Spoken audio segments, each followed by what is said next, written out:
পাপড় খেয়ে অসুস্থ 25 পড়ুয়া। দক্ষিণ শালমারা জেলার কাতলামারির ঘটনা। স্কুলের পাশের দোকান থেকে পাপড় খেয়ে অসুস্থ হয়ে পড়ার অভিযোগ। পেটে ব্যথা, বমি নিয়ে হাসপাতালে ভর্তি পড়ুয়ারা। স্কুলের তরফে থানায় অভিযোগ।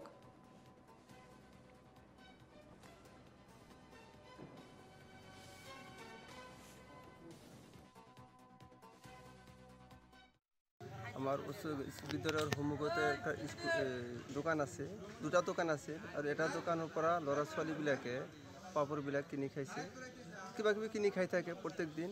আজি আমি যেতিয়া ক্লাছত সোমাইছোঁ তেতিয়া আমি দেখা পালোঁ এজন ল'ৰাই বমি কৰিলে, হঠাৎ অসুস্থ হৈ গ'ল। মই তেখেতক কলেবৰত মানে পানী টানি কিবা কৰি অলপ সুস্থ কৰি এটাৰ পিছত এটা মানে পৰি এনেকৈ অসুস্থ হৈ আছে।